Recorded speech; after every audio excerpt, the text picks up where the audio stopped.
야, 내 덕에 산 건 고마운데 이제 너 보면 빚 갚던 구질구질한 시절 생각나서 숨이 막혀. 나도 이제 젊고 이쁜 애랑 사람답게 좀 살련다. 당장 이혼 도장 찍고 이 집에서 나가. 친정아빠가 평생 구두 닦아 남기신 금쪽 같은 유산 15억. 그걸 털어 남편 빚을 갚아줬더니 재기하자마자 21살 연하 상간녀와 바람나 저를 쓰레기처럼 버립니다. 하지만 저는 웃으며 도장을 찍어줬습니다.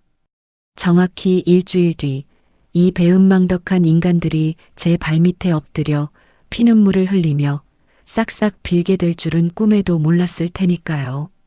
오늘의 사연 너무나 통쾌합니다. 끝까지 잘 들어주시고 댓글 남겨주세요. 아, 사연 시작 전 좋아요 버튼 꾹 눌러주시는 것도 잊지 않으셨죠? 자, 그럼 사연 시작합니다. 안녕하세요. 여러분, 제 이름은 김지수입니다.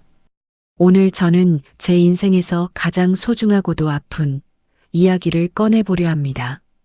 잘 듣고 응원의 말씀 부탁드려요. 누구에게나 삶의 버팀목이 되는 기억이 하나쯤은 있겠죠? 저에게는 바로 저희 아버지에 대한 기억이 그렇습니다. 제 이야기는 그 낡고 투박했던 아버지의 손마디에서 시작됩니다. 아버지는 평생을 시장통에서 사셨습니다.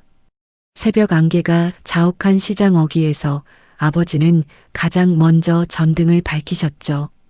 아버지가 하시던 일은 아주 작고 초라한 구두 수선방이었어요. 한 사람이 겨우 들어갈 법한 그 좁은 상자 같은 공간에서 아버지는 평생을 쪼그려 앉아 남의 발치를 내려다보며 사셨습니다. 지수야, 아빠 다녀오마. 매일 아침 아버지가 현관문을 나설 때면 은은하게 풍기던 구두향 냄새가 지금도 코끝을 스치는 것 같아요. 그 냄새는 아버지의 살결마다 손톱 밑마다 깊게 배어 있었지요. 어린 시절에 저는 그 냄새가 참 싫었습니다.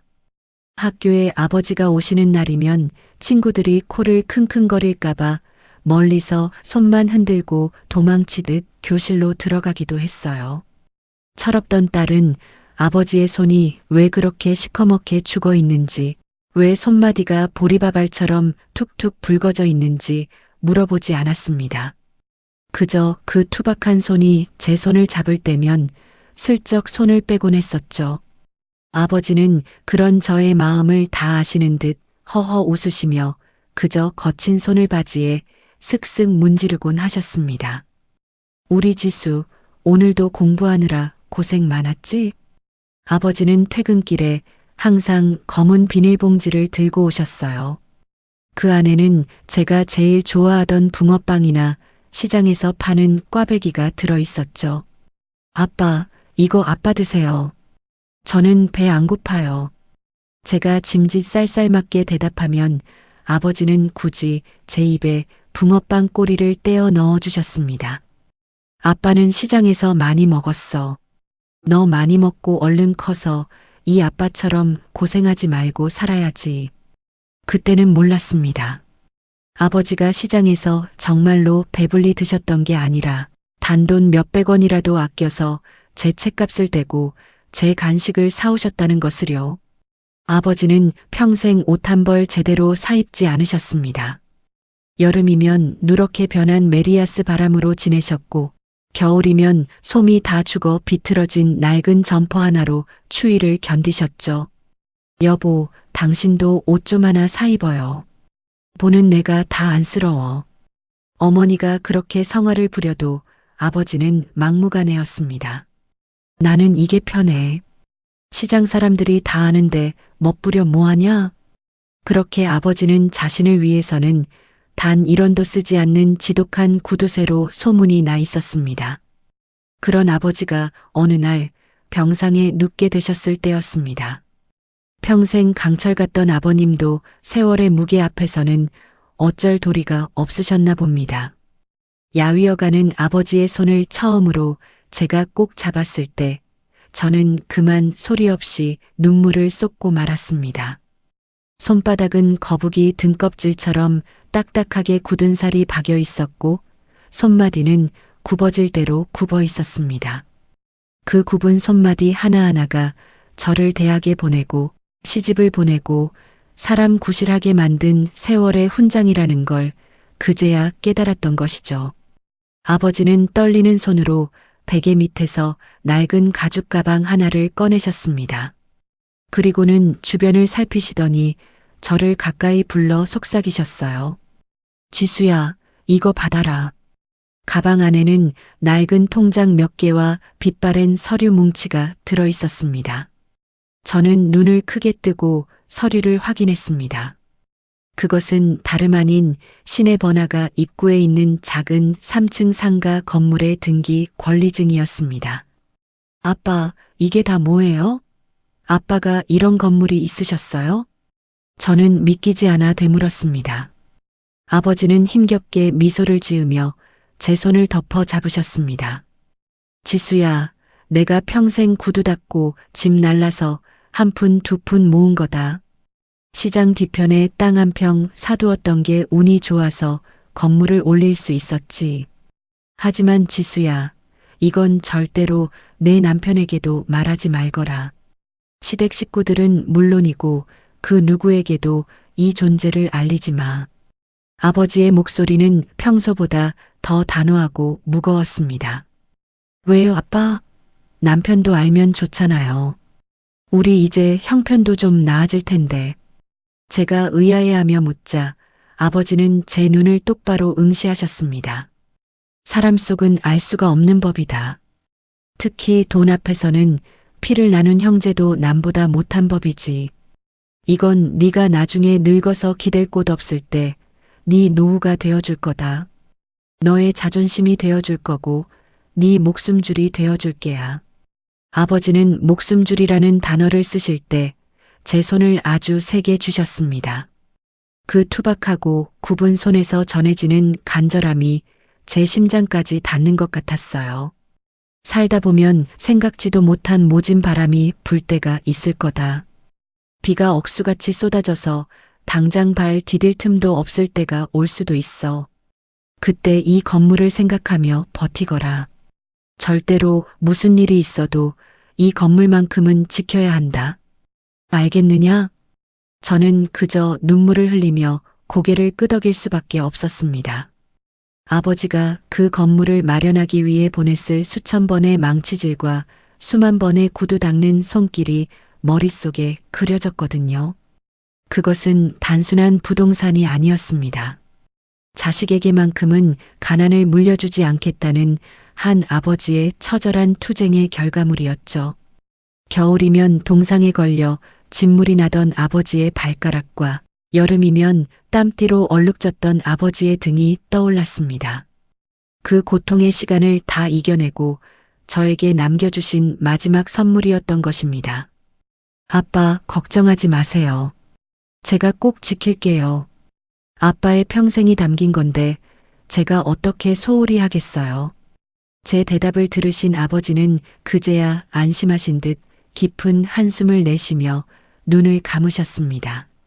얼마 지나지 않아 아버지는 돌아가셨지만 저는 그 후로도 오랫동안 아버지의 그 굽은 손마디를 잊을 수 없었습니다. 남편과 생활하면서도 저는 아버지의 유언을 가슴 깊이 새겼습니다. 우리가 전세를 전전할 때도 아이를 키우며 분유값이 부족해 쩔쩔맬 때도 저는 그 건물의 존재를 비밀로 했습니다. 그건 저를 위한 이기심이 아니라 아버지의 인생을 지켜드리고 싶은 효심이었고 마지막 약속이었으니까요. 때때로 삶이 고단할 때 저는 혼자 그 상가 건물을 찾아가 보곤 했습니다. 시내 한복판, 사람들로 북적이는 그곳에 당당하게 서 있는 낡은 건물. 그 벽을 가만히 쓸어보면 마치 아버지의 거친 손을 잡는 것 같은 기분이 들었습니다. 지수야, 내가 지켜줄게. 걱정하지 마라. 건물의 창문을 타고 흐르는 햇살이 마치 아버지의 인자한 미소처럼 느껴졌죠. 저에게 그 건물은 세상 그 어떤 보물보다 값진 아버지의 사랑 그 자체였습니다. 남편은 그런 저의 비밀을 꿈에도 몰랐습니다. 성실했던 남편은 직장 생활을 그만두고 사업을 시작하겠다고 호언장담했습니다. 지수야, 나 이제 내 사업 한번 제대로 해볼게. 우리도 이제 떵떵거리며 한번 살아보자. 남편의 눈은 의욕으로 반짝였고 저는 그런 남편을 믿고 지지했습니다. 하지만 인생이라는 게 참 마음처럼 되지 않더군요. 아버지의 경고가 왜 그렇게 간절했는지 그때는 미처 다 알지 못했습니다. 제 인생에 그렇게 큰 폭풍우가 몰아칠 줄은 상상도 하지 못한 채 저는 그저 남편의 손을 잡고 밝은 미래만을 꿈꿨습니다. 매일 밤 서재에 숨겨둔 아버지의 등기 권리증을 꺼내보며 저는 다짐했습니다. 이건 나의 마지막 보루다. 내 목숨과도 같은 것이다. 아버지가 평생을 바쳐 일궈낸 이 소중한 유산을 나는 절대로 잃지 않으리라. 하지만 사람의 운명이란 참으로 얄궂은 법입니다. 그 목숨줄을 제 손으로 놓아야만 하는 순간이 올 줄이야 누가 알았겠습니까? 행복은 유리장 같아서 깨지기 전까진 그 위태로움을 모른다고 하죠. 저희 집의 평화가 깨지는 건 정말 한순간이었습니다. 남편의 사업이 무리한 확장 끝에 부도를 맞았다는 소식을 들었을 때 제 세상은 멈춰버렸습니다. 어느 날 아침 들이닥친 사람들은 무표정한 얼굴로 집안 곳곳을 누비기 시작했습니다. 그들이 손에 든 차가운 분홍빛 종이들이 가구마다 붙기 시작했죠.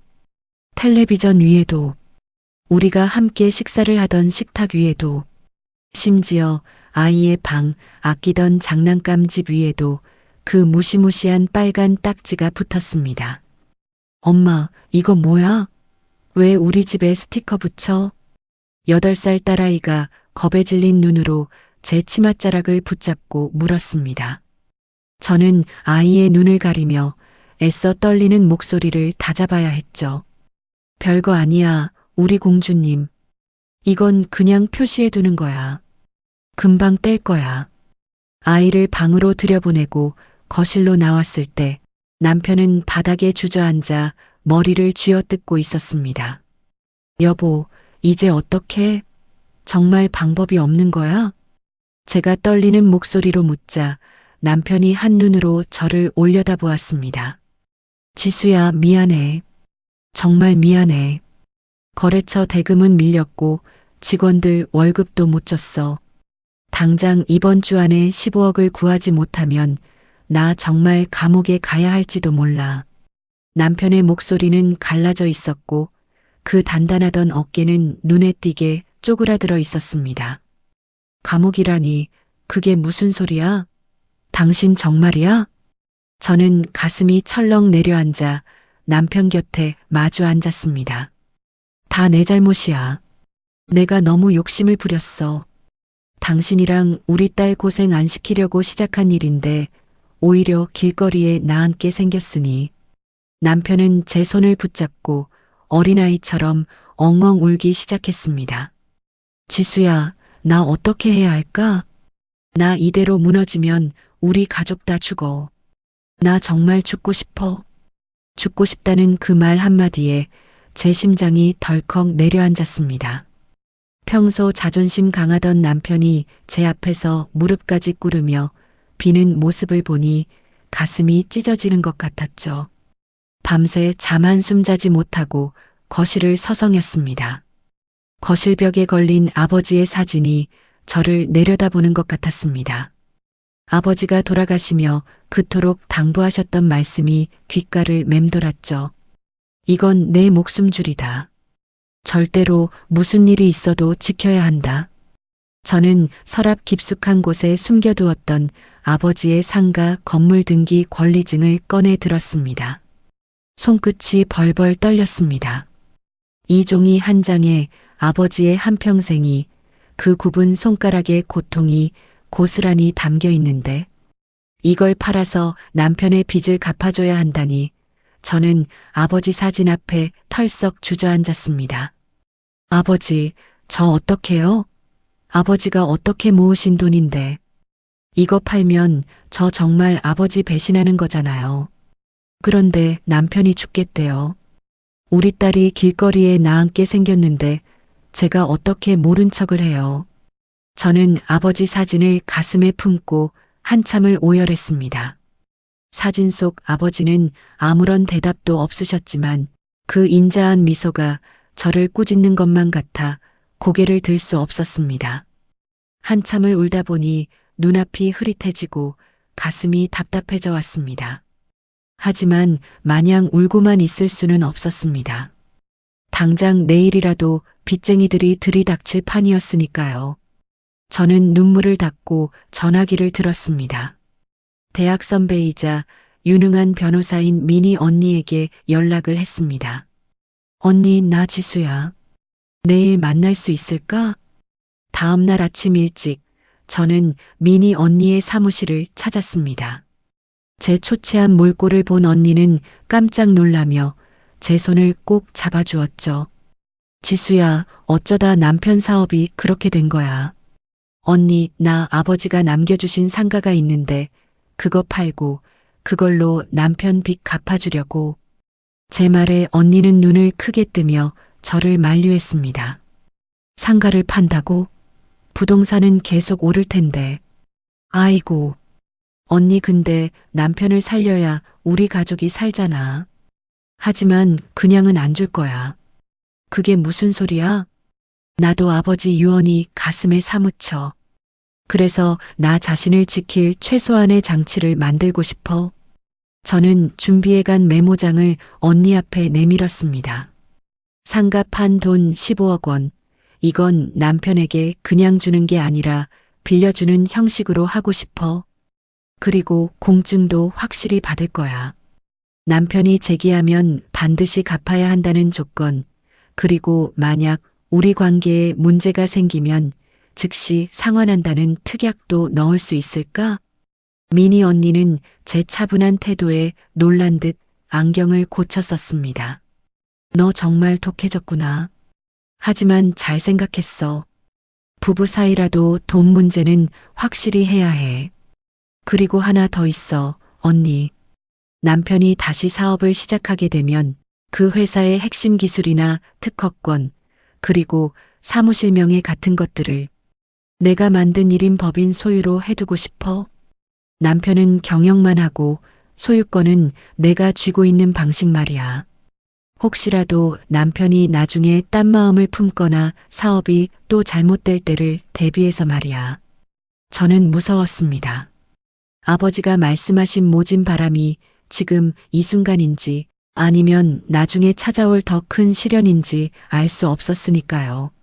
지수야, 네가 남편을 정말 사랑하지만 한편으로는 냉정하게 미래를 보고 있구나. 미니 언니는 제 요청대로 서류를 꼼꼼하게 작성해 주었습니다.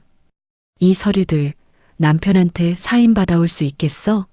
남편이 조금 기분 나빠할 수도 있어. 아니, 지금 남편은 지푸라기라도 잡고 싶은 심정일 거야. 지금 당장 돈이 없어서 이 제안을 거절하지 못하겠지. 저는 가방 속에 묵직한 서류 뭉치를 챙겨 넣었습니다. 이것이 제 마지막 자존심이자 아버지가 말씀하신 진짜 목숨줄이 될 것임을 직감했습니다. 집으로 돌아오는 길, 저는 다시 한번 시내에 있는 아버지의 건물을 보러 갔습니다. 오늘따라 건물의 낡은 벽돌들이 더 서글퍼 보였습니다. 아버지, 죄송해요. 하지만 저 잘하고 있는 거 맞죠? 이 돈으로 남편을 살리고 다시 우리 가족 웃으며 살 수 있게 만들게요. 저는 건물을 향해 마음속으로 깊이 절을 올렸습니다. 이제 이 건물은 제 손을 떠나겠지만 그 가치는 다른 형태로 제 곁에 남을 것입니다. 집에 도착하니 남편은 여전히 술병을 앞에 두고 멍하니 앉아 있었습니다. 저는 조용히 남편 앞에 서류를 내밀었습니다. 여보, 나 할 말이 있어. 사실 아버지가 돌아가시기 전에 나에게 주신 상가 건물이 있어. 여보에게는 말 못했어. 진짜 필요한 일 생기거나 우리가 나중에 노후에 쓸 자금이 필요하면 말하려고 했거든. 근데 지금이 이 아버지 유산이 쓰일 꼭 필요한 시기인 것 같아. 이거 팔고 여보 빚 갚자. 남편의 눈이 순식간에 번뜩였습니다. 정말이야? 지수야, 정말 고마워. 내가 평생 너한테 잘할게. 남편은 제 손을 잡고 뛸 듯이 기뻐했습니다. 하지만 저는 차가운 목소리로 말을 이었습니다. 대신 조건이 있어. 이 서류들에 사인해. 응, 알았어. 당연히 사인해야지. 지수야, 정말 고마워. 남편은 대강 훑어보고는 서둘러 서류 마디마디에 도장을 찍고 서명을 했습니다. 우리는 그렇게 아버지의 유산을 팔아 빚을 청산하고 새로운 출발을 약속했습니다. 남편은 다시 일어설 수 있다는 희망에 부풀어 있었고 저는 그런 남편을 보며 미소를 지었습니다. 하지만 가슴 한구석은 여전히 뻥 뚫린 듯 시려왔습니다. 아버지의 굽은 손마디가 남긴 그 보물이 이제는 종이 조각이 되어 제 손에 들려 있었습니다. 이 선택이 우리 가족을 구원할 불씨가 될지 아니면 더 큰 비극의 시작이 될지 저는 알지 못했습니다. 그저 남편의 손을 잡고 다시 한 걸음을 내디딜 뿐이었습니다. 그런데 돈은 참으로 무서운 것이더군요. 불과 얼마 전까지만 해도 제 발등에 떨어진 불을 꺼달라며 무릎을 꿇고 울먹이던 남편의 모습은 이제 기억조차 나지 않는 모양입니다. 제 희생으로 마련한 자금으로 빚을 갚고 남편은 다시금 IT 사업에 매진했습니다. 운이 좋게도 남편이 개발하던 플랫폼이 대형 포털 사이트에 눈에 띄면서 회사는 그야말로 수직 상승을 하기 시작했죠. 그렇게 가슴을 조이던 빚더미에서 벗어나 드디어 살만한 날이 왔다고 생각했습니다. 이제는 우리 딸과 함께 그리고 고생한 남편과 함께 앞만 보고 행복할 일만 남았다고 믿었지요. 하지만 제 기대는 너무나도 순진한 것이었습니다. 어느 날부터인가 남편의 퇴근 시간이 점점 늦어지기 시작했습니다. 예전에는 아무리 바빠도 집에 오면 여보, 나왔어라며 저를 먼저 찾던 사람이었는데 말이죠. 이제 남편은 술 냄새를 풍기며 자정이 다 되어 들어오는 일이 잦아졌습니다. 여보, 오늘도 많이 늦었네? 저녁은 먹고 들어온 거야? 제가 걱정스러운 마음에 현관문 앞까지 마중을 나가면 남편은 대답도 하는 둥 마는 둥 구두를 거칠게 벗어 던졌습니다. 대충 먹었어. 피곤하니까 들어가서 자. 차가운 남편의 반응에 서운함이 몰려왔지만 저는 그저 사업이 바빠서 예민해진 것이라며 스스로를 다독였습니다. 하지만 남편의 태도는 갈수록 가관이었습니다. 어느 주말 간만에 가족 외식을 하려고 제가 아껴두었던 원피스를 꺼내 입었을 때였습니다. 거울 앞에서 매무새를 가다듬는 저를 보며 소파에 앉아있던 남편이 혀를 쯧쯧 찼습니다. 당신 설마 그러고 나가려고? 왜? 오랜만에 입은 건데 별로야? 아버지가 생전에 사주신 거라 아껴 입던 거야. 제 말에 남편은 코방귀를 뀌며 고개를 돌려버렸습니다. 여보, 요즘 세상에 그런 옷을 누가 입어? 촌스럽게. 내 위신 좀 생각해주면 안 돼? 나 이제 업계에서 이름 좀 날리는 사람이야. 어디 가서 내 아내라고 소개하기 창피할 정도니까 제발 그 아줌마 같은 옷 좀 갖다 버려. 남편의 입에서 나온 창피하다는 말에 저는 심장이 멎는 것 같았습니다. 그 옷이 낡은 이유는 우리가 힘들 때 제가 단 한 푼이라도 아껴서 남편의 뒷바라지를 했기 때문이었습니다. 옷 한 벌 사입을 돈도 아까워하며 남편의 빚을 갚아줬는데 이제 와서 저를 촌스러운 아줌마 취급하다니요. 당신 어떻게 그런 말을 해? 내가 왜 이렇게 살았는지 몰라서 그래? 제가 울먹이며 묻자 남편은 귀찮다는 듯 손을 내저었습니다. 알았어, 알았다고. 그놈의 옛날 이야기 좀 그만해. 돈 좀 생겼으면 당신도 관리 좀 하고 꾸미란 말이야. 맨날 부엌대기처럼 있지 말고. 남편은 그대로 방으로 들어가 문을 쾅 닫아버렸습니다. 그날 이후 남편은 저와 눈도 마주치려 하지 않았습니다. 집안에 흐르는 공기는 얼음장처럼 차가워졌고 저는 제 집인데도 마치 가시방석에 앉은 기분이었죠. 남편은 점점 명품에 집착하기 시작했습니다. 머리부터 발끝까지 수백만 원짜리 명품으로 도배를 하고 외제차를 새로 뽑아 끌고 다녔습니다. 반면 저는 여전히 낡은 가방을 들고 장터에 나가 1,000원짜리 한 장을 깎으며 살고 있었지요.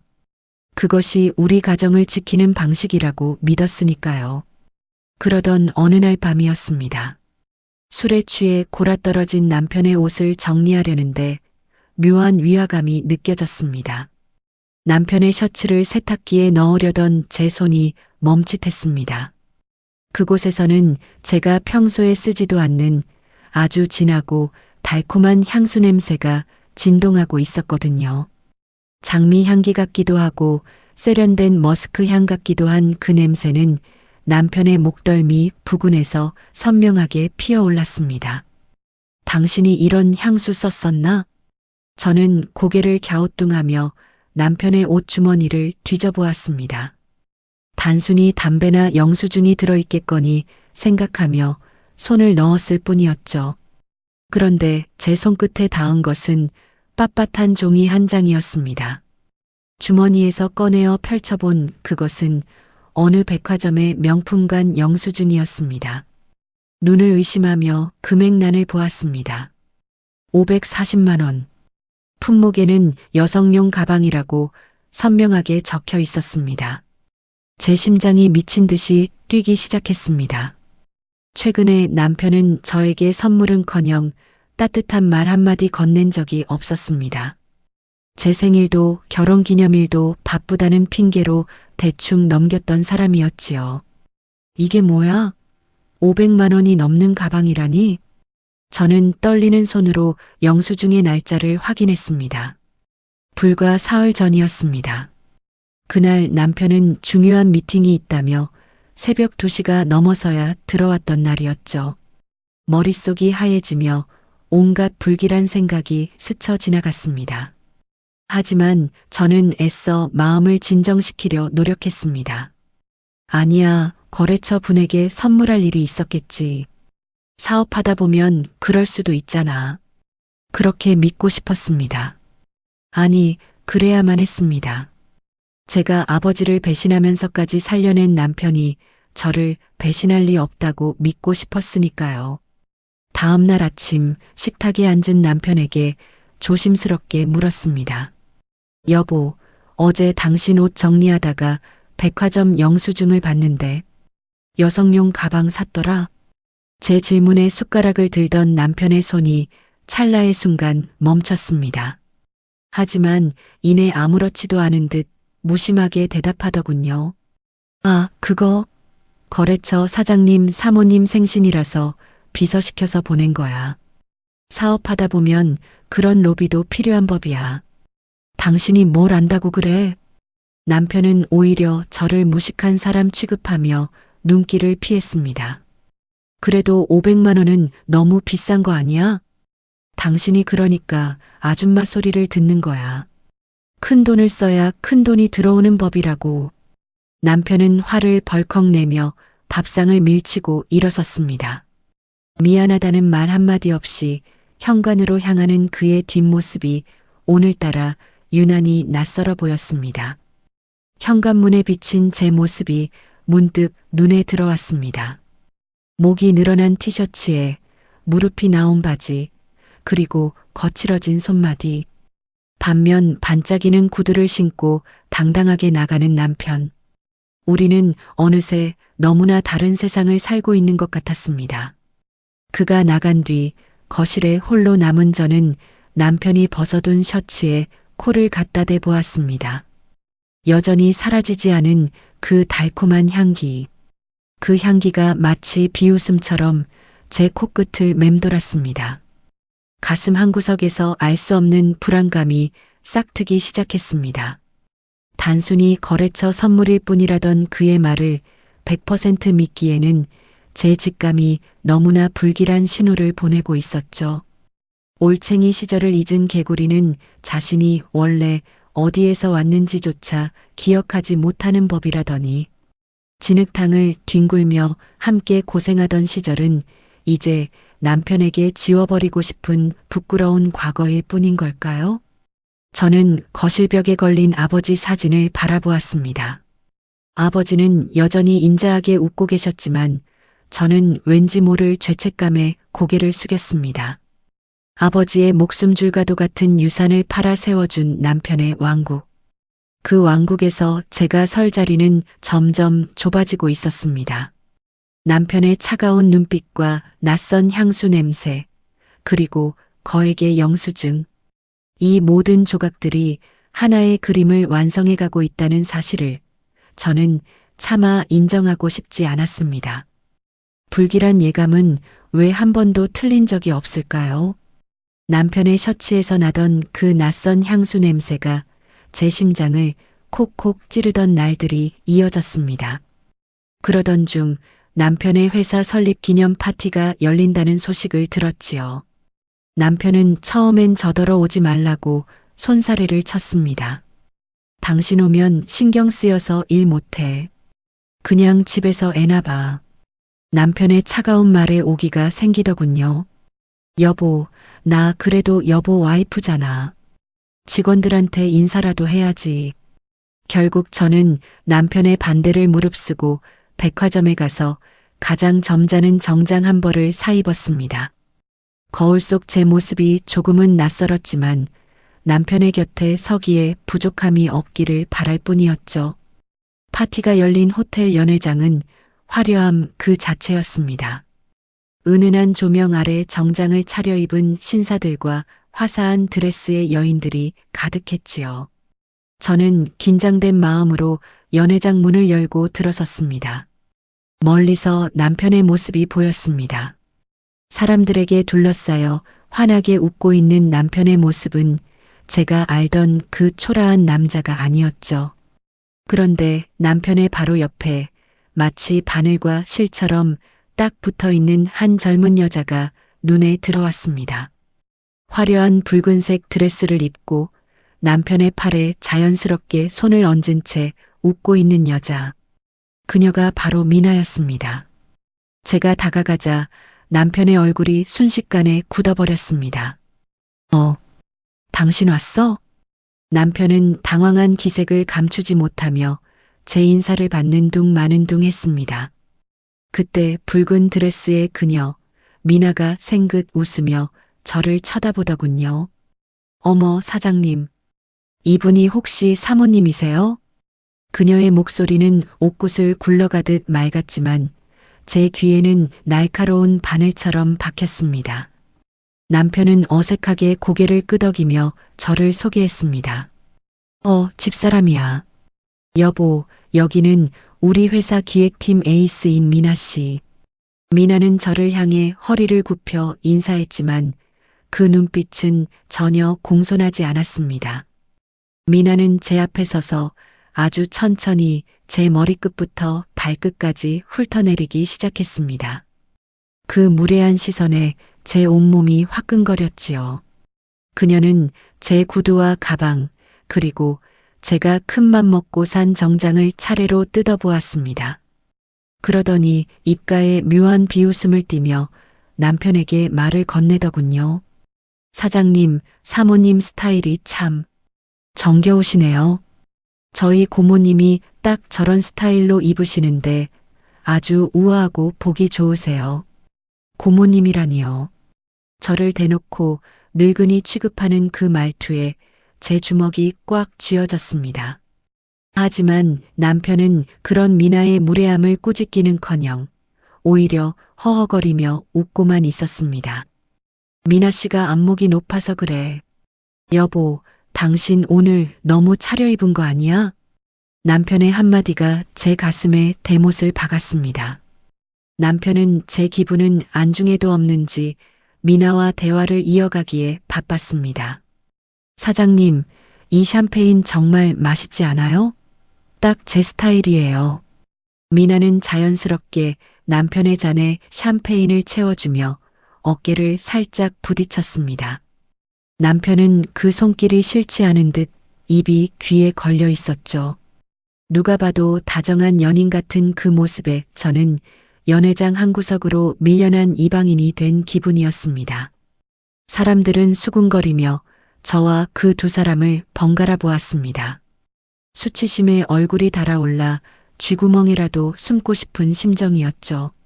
잠시 남편이 다른 손님과 인사하러 간 사이 미나가 제 곁으로 슬그머니 다가왔습니다. 아까의 그 생긋거리는 미소는 온데간데였고 차갑고 오만한 눈빛만 남았더군요.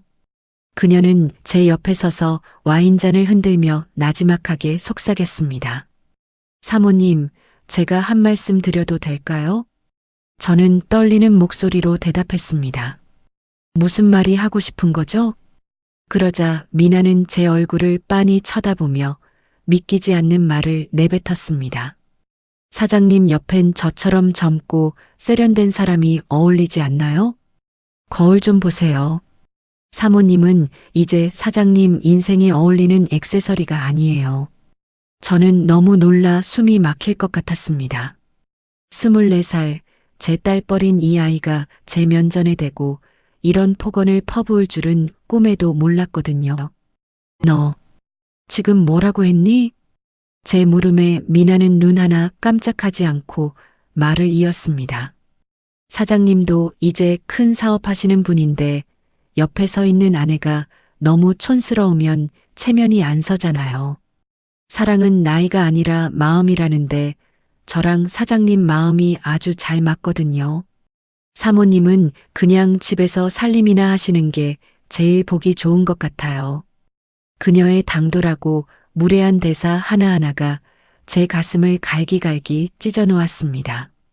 저는 부들부들 떨리는 손을 감추려 가방끈을 꽉 붙잡았습니다. 그때 남편이 다시 돌아왔습니다. 미나는 순식간에 표정을 바꾸더니 남편의 팔짱을 꽉 꼈습니다. 사장님, 저 발이 너무 아파요. 잠깐 앉아서 쉬면 안 돼요? 남편은 걱정스러운 눈빛으로 미나를 바라보며 제게 말했습니다. 여보, 나 미나 씨 좀 데려다 주고 올 테니까 당신은 먼저 집에 가. 뭐라고요? 지금 파티가 한창인데 나더러 혼자 가라고요? 제 외침에 남편은 오히려 짜증을 냈습니다. 미나 씨가 우리 회사에서 얼마나 중요한 인재인데 그래. 당신은 오늘 컨디션도 별로인 것 같은데 얼른 들어가서 쉬어. 미나는 고개를 돌려 저를 향해 승리의 미소를 지어 보였죠. 그 눈빛은 명백한 조롱이었습니다. 연회장의 화려한 음악 소리가 갑자기 아득하게 들려왔습니다. 주변 사람들의 시선이 비수처럼 제 몸에 박히는 것 같았죠. 저는 도망치듯 호텔을 빠져나왔습니다. 차가운 밤 공기가 뺨을 때렸지만 제 가슴 속의 불길은 꺼질 줄 몰랐습니다. 남편을 위해 아버지가 남긴 상가 건물까지 팔았던 제 희생이 떠올랐습니다. 그 유산을 팔며 아버지 사진 앞에서 울었던 그 밤이 주마등처럼 스쳐 지나갔죠. 그 결과가 고작 이런 것이었을까요? 젊고 예쁜 여자 옆에서 입이 찢어지는 남편과 그 옆에서 온갖 무시를 당하는 아내라니요. 눈물이 왈칵 쏟아졌지만 저는 입술을 깨물며 참아냈습니다. 집으로 돌아오는 택시 안에서 저는 창밖을 멍하니 바라보았습니다. 화려한 도심의 불빛들이 오늘따라 유난히 슬프게 반짝이더군요. 남편의 차가운 눈빛과 미나의 그 당돌한 도발이 계속해서 저를 괴롭혔습니다. 나랑 사장님 마음이 아주 잘 맞거든요. 그 말이 비수가 되어 제 심장에 박혔습니다. 우리가 함께했던 고난의 시간은 남편에게 아무런 의미도 없었던 걸까요? 배신감과 허탈함이 파도처럼 밀려와 저를 집어삼키려 했습니다. 집에 도착하니 정막만이 가득했습니다. 불 꺼진 거실에 앉아 남편이 돌아오기를 기다렸습니다. 적막한 어둠 속에서 저는 깨달았습니다. 이제 더 이상 부정할 수 없는 진실 앞에 서 있다는 것을요. 그날 밤 거실의 시계 소리가 평소보다 유난히 크게 들렸습니다. 째깍거리는 소리가 마치 제 심장을 갉아먹는 소리처럼 느껴져 한숨도 잘 수 없었습니다. 새벽 3시가 다 되어서야 현관문 도어락 소리가 들렸습니다. 남편은 술 냄새와 함께 그 불쾌하고 달콤한 향기를 풍기며 들어왔죠. 비틀거리는 남편을 향해 제가 불을 켜자 그는 눈을 찌푸리며 짜증부터 냈습니다. 아이씨, 놀래라. 안 자고 거기서 뭐 하는 거야? 남편은 구두를 대충 벗어 던지며 거실 소파에 몸을 파묻었습니다. 저는 떨리는 입술을 깨물며 남편 앞에 섰습니다. 여보, 당신 오늘 그게 무슨 짓이야? 사람들 다 보는 앞에서 아내를 버려두고 그 어린 여자랑 나가버리면 난 뭐가 돼? 제 물음에 남편은 넥타이를 거칠게 풀어 헤치며 비웃음을 날렸습니다. 뭐가 되긴 뭐가 돼. 미나 씨 발이 아프다니까 데려다 준 거지. 당신은 왜 그렇게 매사에 예민하게 굴어? 사람 피곤하게 만드는데 정말 소질 있네. 남편의 뻔뻔한 태도에 가슴속에서 뜨거운 것이 울컥 치밀어 올랐습니다. 더 이상은 참을 수 없었습니다. 피곤하게 만드는 게 누구인데 그래? 나 당신 옷에서 그 여자 향수 냄새 나는 거 이미 알고 있었어.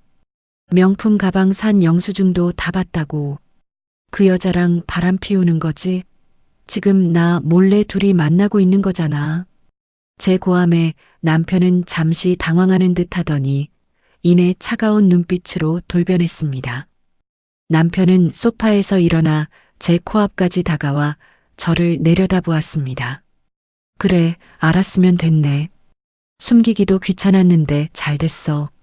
너무나 당당하게 외도를 시인하는 남편의 모습에 저는 머리를 한 대 맞은 것 같았습니다. 당신, 어떻게 그렇게 뻔뻔해? 당신 사업 망해서 죽겠다고 할 때 내가 어떻게 했어? 우리 아버지 유산까지 팔아서 당신 빚 갚아준 거 벌써 잊었어? 그 돈 아니었으면 당신 지금 감옥에 있을 사람이야. 제가 울분을 토해내자 남편의 얼굴이 험악하게 일그러졌습니다. 남편은 제 어깨를 거칠게 밀치며 소리를 질렀습니다. 그놈의 돈 이야기 좀 그만해. 귀에 못이 박히겠다. 그래, 네 돈으로 빚 갚은 거 고마워. 그건 인정해. 근데 지수야, 너 그거 알아? 너만 보면 내가 비굴했던 시절이 생각나서 숨이 막혀. 무릎 꿇고 빌면서 너한테 매달리던 내 모습이 떠올라서 죽고 싶단 말이야. 남편의 입에서 나온 말들은 칼날이 되어 제 심장을 난도질했습니다. 내가 구걸해서 얻은 돈으로 재기했다는 사실이 내 자존심을 짓밟는다고. 너는 내 아내가 아니라 내 과거의 오점 같아. 너랑 같이 있으면 내가 성공한 사장이 아니라 다시 그 밑바닥 구두 닦기 사위로 돌아가는 기분이야. 난 이제 그 구질구질한 과거에서 벗어나고 싶어. 너랑 함께했던 그 가난하고 찌질했던 시절을 통째로 지워버리고 싶단 말이야. 배은망덕도 유분수지. 어떻게 이런 말을 내뱉을 수 있을까요? 저는 기가 막혀 헛웃음이 나왔습니다. 그래서 그 어린 여자랑 바람을 피운 거야? 그 여자는 당신의 화려한 모습만 아니까 당신 자존심을 세워줘서. 제 비아냥에 남편은 눈을 번뜩이며 악을 썼습니다. 그래, 미나 씨는 나를 성공한 남자로만 봐줘. 네가 해준 15억? 그 돈 미나 씨랑 있으면 하루아침에 벌 수 있을 것 같아. 미나 씨랑 있으면 내가 살아있는 것 같고 내 세상이 넓어지는 기분인데 너랑 있으면 숨이 턱턱 막힌다고. 그러니까 이제 그만해라. 나도 이제 사람답게 젊고 이쁜 애랑 좀 화려하게 살고 싶어. 남편은 식탁 위에 있던 서류 봉투 하나를 제 앞으로 던졌습니다. 이게 뭐야? 이혼 서류야. 도장 찍어. 뭐? 이혼? 저는 제 귀를 의심했습니다. 당신 정말 미쳤구나. 빚 갚아주고 살려놓으니까 이제 이혼을 하자고? 우리 딸은 어쩌고? 아이 생각은 안 해? 남편은 코방귀를 뀌며 냉정하게 말을 이었습니다. 애는 당신이 키워. 양육비는 섭섭하지 않게 줄 테니까. 이 집도 당신 줄게. 이 정도면 당신한테 해줄 만큼 해주는 거야. 나 이제 미나 씨랑 새 인생 시작할 거니까 구질구질하게 매달리지 마. 당신처럼 촌스럽고 나이든 여자랑은 이제 한 공간에 있는 것도 지긋지긋해. 그러니까 제발 좋게 말할 때 이혼 도장 찍어. 남편의 폭언은 멈추지 않았습니다. 제가 아줌마 같아서 창피하다는 둥, 함께 밥 먹는 것도 고역이었다는 둥. 제가 그를 위해 했던 모든 헌신이 그에게는 짐이었고 굴레였다고 말하더군요. 그가 쏟아내는 말 한마디 한마디에 제 영혼이 바스러지는 것 같았습니다. 아버지가 돌아가시며 지키라고 했던 그 건물, 그 소중한 것을 팔아바친 결과가 고작 이 차가운 이혼 서류라니요. 여보, 당신 정말 후회 안 하겠어? 제가 마지막으로 묻자 남편은 가소롭다는 듯 비웃었습니다. 후회? 내가 왜 후회를 해? 내가 지금 제일 후회하는 건 당신 돈 받아서 빚 갚은 거야. 차라리 감옥을 갔으면 갔지. 당신한테 평생 고마워하며 살아야 한다는 게 더 끔찍해. 그러니까 당장 찍어. 내 인생에서 꺼져달란 말이야. 남편은 그대로 방으로 들어가 버렸습니다. 거실에는 던져진 이혼 서류와 저만이 남았습니다. 심장이 찢어지는 고통이 밀려왔지만 이상하게 눈물은 더 이상 나오지 않았습니다.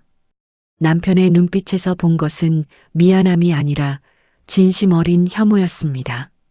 나를 사랑했던 남편 철수는 죽었습니다. 제 눈앞에 있는 남자는 그저 탐욕의 눈먼, 은혜를 원수로 갚는 짐승일 뿐이었죠.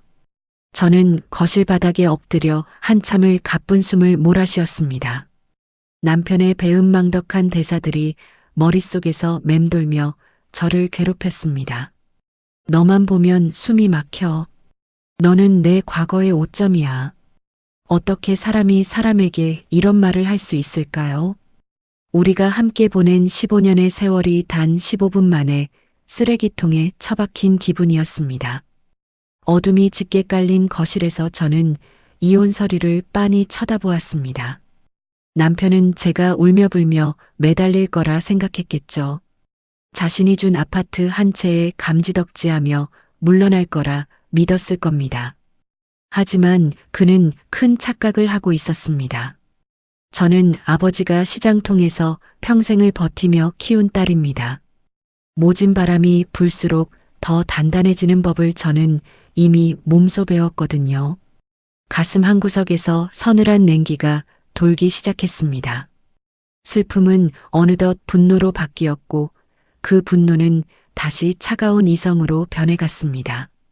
남편이 그토록 잊고 싶어하는 구질구질한 과거, 그리고 그가 그토록 가지고 싶어하는 화려한 미래, 그 미래가 과연 그의 생각처럼 탄탄대로일지 저는 궁금해졌습니다. 저는 서재로 들어가 조용히 컴퓨터를 켰습니다. 그리고 서랍 깊숙한 곳에 보관해 두었던 파일 하나를 꺼냈습니다. 그것은 남편이 빚을 갚을 당시 기쁜 마음으로 서명했던 바로 그 공증 서류였습니다. 이제 그가 그토록 경멸하던 구질구질한 과거가 어떤 힘을 발휘할지 보여줄 때가 온 것 같았습니다. 남편의 고함 소리가 멈춘 고요한 집안. 저는 밤새도록 거실에 앉아 이혼 서류를 응시했습니다. 남편은 제가 이 도장을 찍는 순간 자신이 승리자가 될 거라 확신하고 있겠지요. 미나라는 여자와 함께 장밋빛 미래를 꿈꾸며 단잠에 빠져 있을 그를 생각하니 헛웃음이 났습니다. 그래, 당신이 원하는 대로 해줄게. 저는 나지막이 움츠렸습니다. 그 목소리는 떨림 하나 없이 차갑고 단단했습니다. 아버지가 남겨주신 마지막 목숨줄.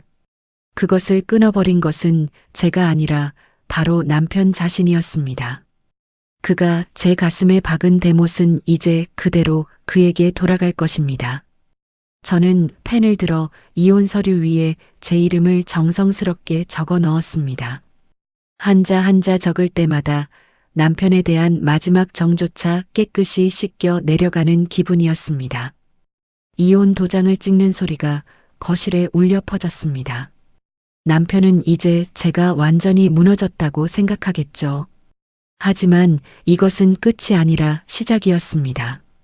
은혜를 원수로 갚은 남자의 말로가 어떠한지 저는 제 눈으로 똑똑히 지켜볼 작정이었습니다. 어둠 속에서 제 눈은 그 어느 때보다 날카롭게 빛나고 있었습니다. 남편이 그토록 원하던 젊고 이쁜 애와의 삶이 얼마나 비싼 대가를 치러야 하는지 그는 곧 알게 될 것입니다. 날이 밝았습니다. 간밤의 폭풍우가 지나간 거실은 적막하기만 했지요. 저는 정갈하게 옷을 갈아입고 식탁 앞에 앉았습니다. 제 앞에는 어젯밤 남편이 내던진 이혼 서류가 놓여 있었죠. 잠시 후 방문이 열리고 남편이 부스스한 모습으로 나왔습니다. 그는 제가 울며 불며 매달리고 있을 거라 예상했는지 제 담담한 표정을 보고 멈칫하더군요. 앉았어? 남편이 껄끄러운 듯 목소리를 가다듬으며 물었습니다. 저는 아무 말 없이 서류를 남편 쪽으로 밀어 넣었습니다. 원하는 대로 도장 찍었어. 받아가. 남편은 눈을 크게 뜨며 서류를 낚아채듯 가져갔습니다. 서류 하단에 선명하게 찍힌 제 도장을 확인한 그의 얼굴에 순간적인 당혹감이 스쳤습니다. 정말 찍었네? 당신 웬일이야? 한바탕 난리를 피울 줄 알았더니 남편은 믿기지 않는다는 듯 저를 빤히 쳐다봤습니다. 저는 차가운 물 한 모금을 마시고 남편의 눈을 똑바로 응시했습니다. 구질구질한 과거는 잊고 싶다며? 나도 당신 같은 사람하고 더 이상 엮이고 싶지 않아. 대신 하나만 묻자. 정말 후회 안 하겠어? 제 물음에 남편은 피식 비웃음을 흘렸습니다. 후회? 내가 아까도 말했잖아. 내 인생에서 당신이라는 오점을 지우는 건데 내가 왜 후회를 해? 이제야 진짜 내 세상을 만난 기분인데 말이야. 남편은 서류를 소중하게 품에 넣으며 기세등등하게 거실을 활보했습니다. 그때였습니다. 초인종 소리가 요란하게 울리더군요. 문 앞에 서 있는 사람은 다름 아닌 미나였습니다. 그녀는 벌써 이 집의 안주인이라도 된 양 남편의 구두 옆에 자신의 화려한 하이힐을 벗어놓으며 들어왔습니다. 자기야, 도장 받았어? 미나는 남편의 팔에 매달리며 콧소리를 냈습니다. 남편은 보란듯이 그녀의 어깨를 감싸 안으며 이혼 서류를 흔들어 보였습니다. 그럼 이 철수가 누군데? 여기 봐, 깔끔하게 끝냈어. 두 사람의 역겨운 애정 행각을 바라보며 저는 조용히 안방으로 들어가 짐을 싸기 시작했습니다. 미나는 제 뒤를 졸졸 따라오더니 침대 머리맡에 서서 저를 비웃었습니다. 어머, 아줌마. 아직도 안 나가셨어요? 이제 여기는 제 집이니까 얼른 짐 싸서 나가주세요. 아, 참. 비싼 건 두고 가셔야 하는 거 알죠? 이 집이랑 가구들 다 우리 사장님 돈으로 산 거잖아요. 저는 옷가지 몇 벌과 사소한 소지품들만 가방에 담았습니다. 미나는 제 가방 속을 헤집어 보며 조롱을 이어갔습니다. 아줌마, 몸만 나가세요. 이 집 사장님 거잖아요. 그동안 사장님 덕분에 호강하고 사셨으면 됐지. 욕심 부리면 못 써요. 저는 짐을 싸던 손을 멈추고 고개를 들어 미나를 바라보았습니다. 그리고 아주 부드럽게 미소를 지어 보였습니다. 그래, 다 가져가라. 이 집도 가구들도 그리고 저 남자까지. 너희 둘이 여기서 얼마나 행복하게 사는지 내 꼭 지켜볼게. 제 의외의 반응에 미나는 당황한 듯 눈을 가늘게 떴습니다. 뭐야, 왜 그렇게 웃어요? 기분 나쁘게. 아줌마 미쳤어요? 쫓겨나면서 뭐가 좋다고 웃어? 저는 대답 대신 가방 지퍼를 닫고 자리에서 일어났습니다. 거실로 나오니 남편이 거드름을 피우며 소파에 앉아 있더군요. 여보, 아니, 이제 여보라고 부를 일도 없겠네. 당신이 원하던 자유 마음껏 누려봐. 대신 나중에 딴소리하기 없기다. 남편은 제 말이 우스운지 코방귀를 뀌었습니다. 걱정 마셔. 내가 당신을 다시 찾을 일은 죽어도 없을 테니까. 가서 그 구질구질한 친정집이나 알아보지 그래. 저는 마지막으로 집안을 한번 둘러보았습니다. 제가 정성 들여닫고 광냈던 공간들이 이제는 낯설게만 느껴졌습니다. 현관문을 나서기 전 저는 남편을 향해 한마디를 덧붙였습니다. 그래, 꼭 그 마음 변치 마. 일주일 뒤에도 지금처럼 당당했으면 좋겠네. 남편은 제 말의 의미를 전혀 깨닫지 못한 채 미나를 품에 꼭 안으며 손을 휘휘 저었습니다. 빨리 나가기나 해. 재수없게 무슨 악담이야? 철컥 문이 닫히는 소리가 들렸습니다. 복도에 홀로 서자 차가운 정적이 저를 감쌌습니다. 하지만 이상하게도 마음은 한없이 가벼웠습니다. 가방 속에 들어있는 공증 서류와 법인 인감도장의 묵직함이 제 손끝에 전해졌습니다. 아버지가 말씀하신 목숨줄은 집이나 가구가 아니었습니다. 바로 제가 준비해둔 이 철저한 기록들이었지요. 집안에서는 벌써 와인 잔이 부딪히는 소리가 들려왔습니다.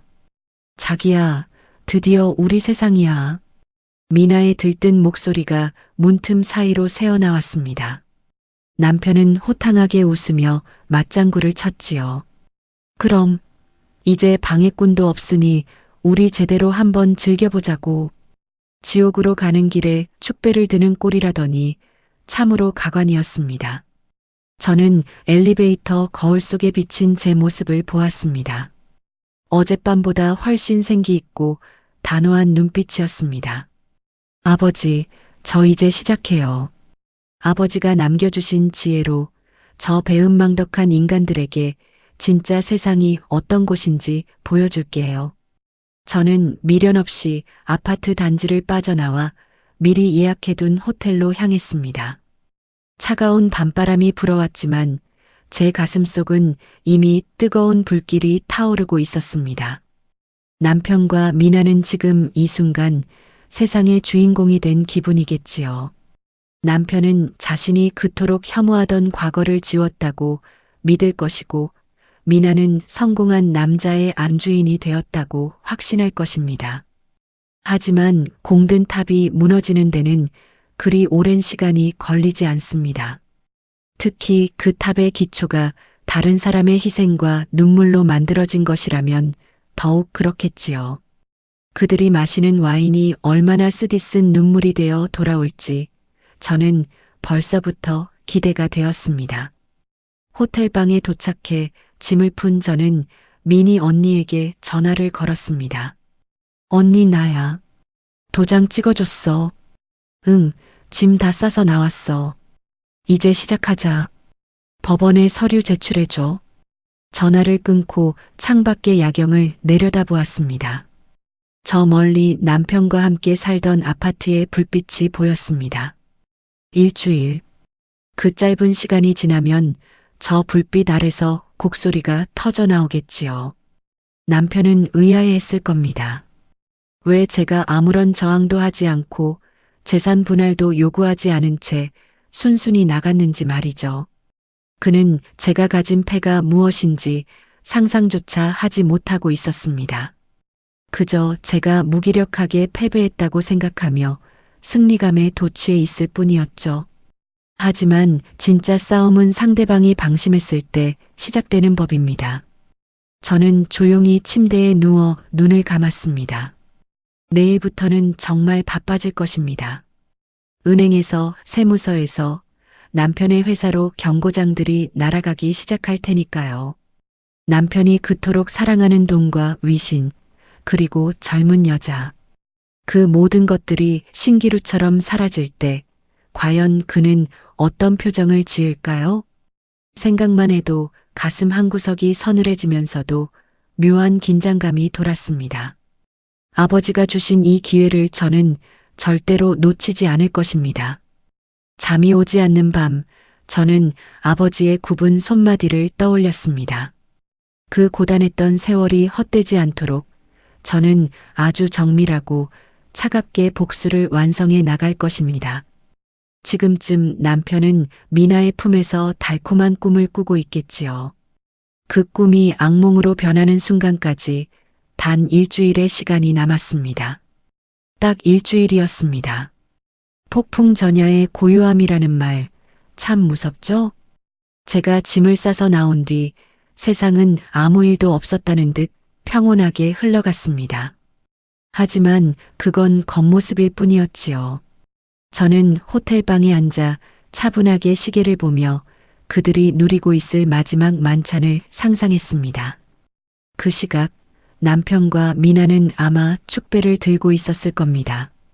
방해꾼인 제가 사라진 그 넓은 아파트에서 남편은 세상을 다 가진 기분이었겠지요.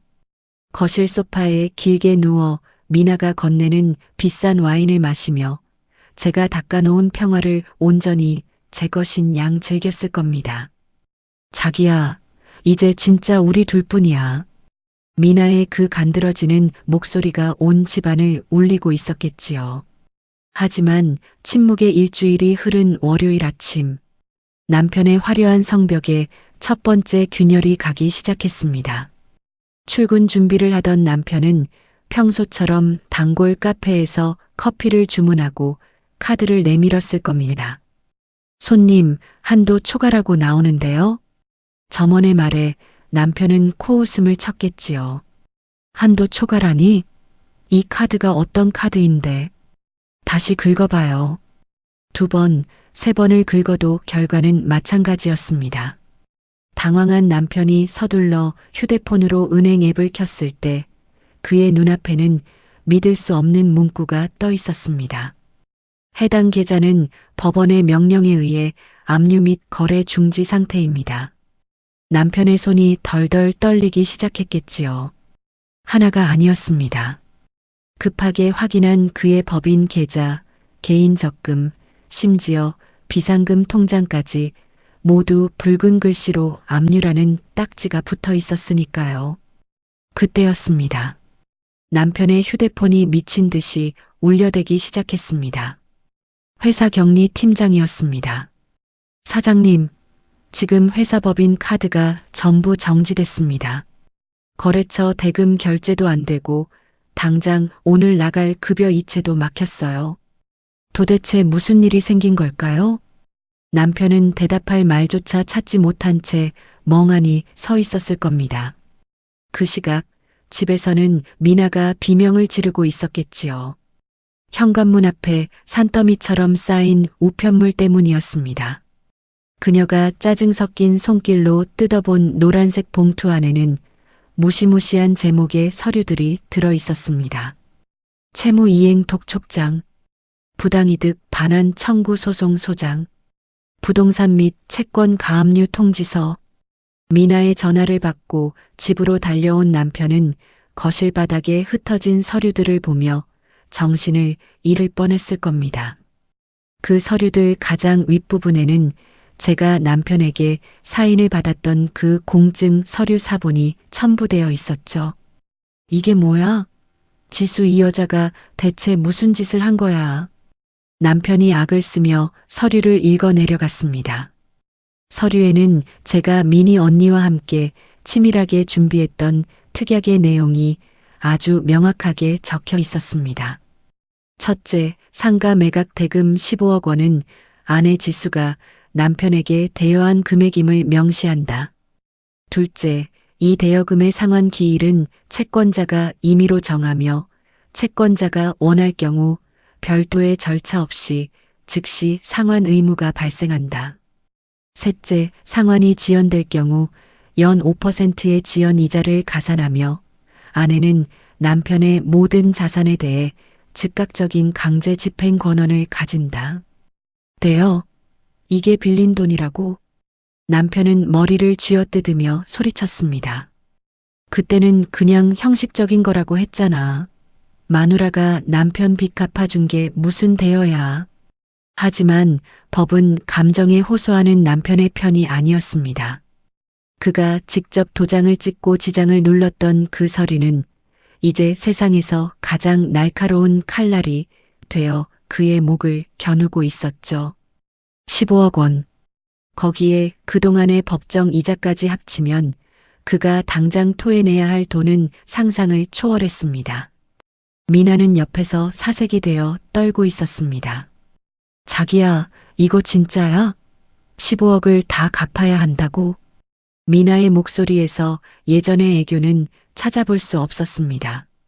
오로지 자신의 이익이 사라질까봐 전전긍긍하는 탐욕스러운 본성만 남았죠.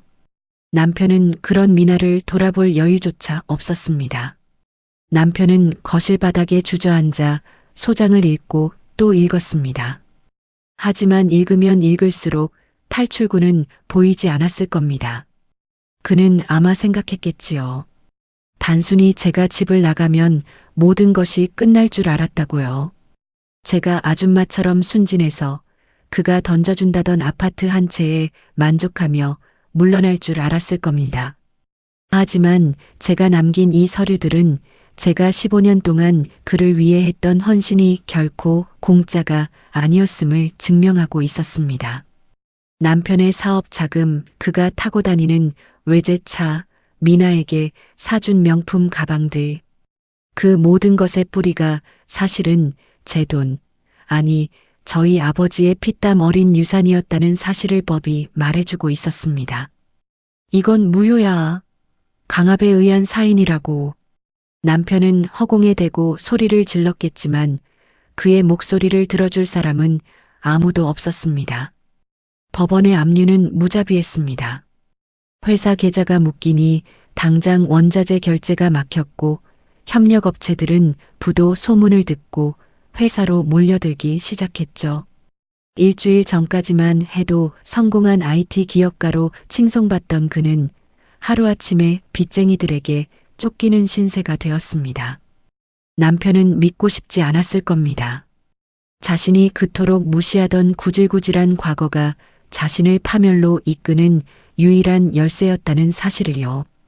그는 제가 준 15억으로 세운 왕국에서 주인 행세를 했지만 사실 그는 그 왕국을 빌려 쓰고 있었을 뿐이었습니다. 주인이 계약을 해지하겠다고 선언한 순간 그는 길거리로 쫓겨나야 하는 세입자에 불과했습니다. 저는 호텔 테라스에서 시원한 바람을 맞으며 차를 마셨습니다. 미니 언니에게서 메시지가 왔더군요. 지수야, 압류 절차 완벽하게 끝났어. 남편 쪽에서 변호사 선임하려고 난리라는데 이 공증은 깨기 힘들 거야. 저는 메시지를 확인하고 조용히 미소 지었습니다. 아버지, 보고 계신가요? 아버지가 말씀하신 목숨줄이 드디어 제 역할을 하고 있어요. 남편은 이제 깨달았을 겁니다. 그가 저지른 배신의 대가가 단순히 이혼 도장 하나로 끝나지 않는다는 것을요. 그는 이제 자신이 가진 모든 것을 잃게 될 것입니다.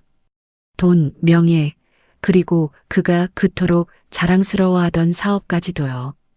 그가 저에게 했던 폭언들, 너만 보면 숨이 막혀라던 그 잔인한 말들이 이제 부메랑이 되어 그의 목을 조르고 있었습니다.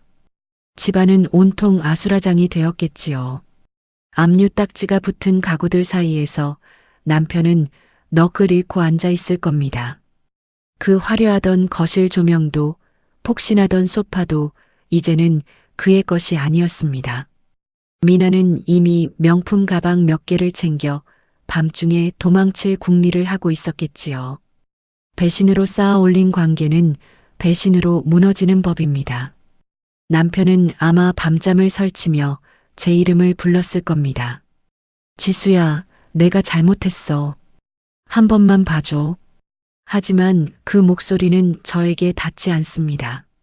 제가 일주일 동안 침묵했던 이유는 그가 가장 높이 올라갔을 때 가장 깊은 바닥으로 떨어뜨리기 위해서였으니까요. 성벽은 이미 무너졌습니다. 남은 것은 그 무너진 잔해 속에서 그가 얼마나 처절하게 무너지는지 지켜보는 일뿐입니다. 그는 이제 시작인 줄도 모를 겁니다. 단순히 돈을 갚는 것으로 끝나는 문제가 아니라는 것을요. 그가 제 인생을 망치려 했던 만큼 저도 그의 인생을 정중하게 되돌려줄 생각입니다. 그가 그토록 원하던 자유가 얼마나 무겁고 차가운 것인지 뼈저리게 느끼게 해줄 것입니다. 저는 창밖으로 보이는 도시의 불빛을 바라보았습니다. 어딘가에서 남편은 절망의 구덩이 속으로 빠져들고 있겠지요. 그의 불행이 저의 행복이 될 수는 없겠지만 적어도 정의가 살아있다는 사실에 가슴이 시원해졌습니다. 배은망덕한 인간에게 용서란 사치일 뿐입니다. 저는 남은 차를 단숨에 들이켰습니다. 가슴속 응어리가 조금씩 씻겨 내려가는 기분이었습니다. 저는 조용히 침대에 누워 눈을 감았습니다. 간만에 깊은 잠을 잘 수 있을 것 같았습니다. 내일이면 또 다른 소식들이 들려오겠지요. 남편의 비명과 미나의 절규가 섞인 아주 유쾌한 소식들 말입니다. 저는 그 소리들을 상상하며 평온하게 잠속으로 빠져들었습니다. 남편이 그토록 자랑스러워하던 사장실의 공기는 이제 숨조차 쉴 수 없을 만큼 무겁게 변해 있었습니다. 압류 통지서가 날아든 지 이틀 만에 저는 제가 쥐고 있던 마지막 카드를 꺼내 들었습니다. 그것은 바로 남편 회사의 심장과도 같은 핵심 기술 특허건이었지요. 사람들은 남편이 천재적인 아이디어로 회사를 키운 줄 알았을 겁니다. 하지만 그 기술을 법적으로 등록하고 관리한 것은 저와 미니 언니였습니다. 남편의 사업 자금을 대주던 날 저는 특허권의 소유주를 제가 만든 1인 법인으로 등록해 두었거든요. 남편은 경영권만 가졌을 뿐 기술의 주인은 처음부터 저였던 셈입니다. 저는 변호사를 통해 남편의 회사에 공식적인 통보를 보냈습니다. 특허권 무단 사용 중지 및 로열티 미지급에 따른 사용권 회수 통지서. 이 서류 한 장이 회사로 전달되는 순간 남편의 왕국은 멈춰버렸습니다. 서버는 차단되었고 진행 중이던 모든 프로젝트는 불법 행위가 되어 중단되었지요. 남편은 사장실에서 전화를 붙잡고 미친 듯이 소리를 질렀을 겁니다. 뭐? 사용 중지? 특허가 내게 아니라고? 그게 무슨 말도 안 되는 소리야. 당장 변호사 불러. 하지만 남편이 아무리 발버둥 쳐도 소용없었습니다. 그가 직접 서명하고 인감까지 찍었던 그 서류들이 법적으로 완벽하게 저를 보호하고 있었으니까요. 직원들은 동요하기 시작했고 투자자들은 위약금을 물어내라며 회사로 들이닥쳤습니다. 남편은 이제 이름만 사장일 뿐 아무것도 할 수 없는 빈껍데기 신세가 되었습니다. 돈줄이 완전히 막히고 회사가 마비되자 가장 먼저 본색을 드러낸 건 미나였습니다. 그녀에게 남편은 성공한 사장님일 때만 가치가 있는 존재였으니까요. 회사가 망해가고 계좌가 묶이자 미나의 태도는 180도 달라졌습니다. 자기야, 나 머리가 너무 아파서 좀 쉬어야겠어. 돈도 안 나오는 회사에 내가 왜 앉아 있어야 해? 미나는 남편의 비참한 얼굴을 보며 차갑게 쏘아붙였습니다. 남편이 채무자들에게 시달리느라 정신이 없는 틈을 타 미나는 은밀하게 움직였습니다. 그녀는 남편이 비상금으로 서랍 깊숙이 숨겨두었던 마지막 달러 뭉치까지 찾아냈지요. 남편이 잠시 자리를 비운 사이 그녀는 남편의 지갑 속에 남은 소액의 지폐들까지 싹쓸이했습니다. 그리고는 미리 연락해둔 다른 젊은 남자와 함께 공항으로 향했습니다. 외국으로 도망쳐서 호의호식하며 살 생각이었겠지요. 하지만 하늘이 돕는 것인지 남편은 미나의 수상한 움직임을 눈치챘습니다. 뒤늦게 금고가 빈 것을 확인한 남편은 미친 사람처럼 공항으로 차를 몰았습니다. 자신의 모든 것을 바쳤다고 생각한 여자가 자신을 배신했다는 사실에 눈이 뒤집힌 것이죠. 공항 출국장 앞 화려한 차림으로 다른 남자의 팔짱을 끼고 있던 미나를 발견한 순간 남편의 이성은 완전히 끊어지고 말았습니다. 이 나쁜 년아, 네가 감히 나를 버리고 도망가. 남편의 고함이 공항 대합실에 울려 퍼졌습니다. 사람들의 시선이 쏟아지는 가운데 남편은 미나의 머리채를 거칠게 잡아챘습니다. 내 돈 내놔. 그 돈이 어떤 돈인데 네가 가져가. 미나도 가만히 있지 않았습니다. 그녀 역시 남편의 머리카락을 움켜쥐며 표독스럽게 소리를 질렀지요. 이거 나. 이 늙고 능력 없는 영감탱이야. 네가 돈 많다고 꼬셔서 내가 만나준 거지. 빈털터리 주제에 어디서 행패야? 더러운 손 치우라고. 경찰 불러. 이 사람이 나 때려요. 두 사람은 바닥을 뒹굴며 추악한 난투극을 벌였습니다. 한때는 서로를 위해 별이라도 따줄 듯 달콤한 말을 주고받던 연인이었죠. 하지만 이제 그들은 서로의 머리채를 쥐고 가장 원색적인 욕설을 내뱉는 짐승이 되어 있었습니다. 미나와 함께 있던 남자는 상황이 불리해지자 미나를 버리고 이미 군중 속으로 사라진 뒤였습니다. 도와줘. 자기야, 나 좀 도와달라고.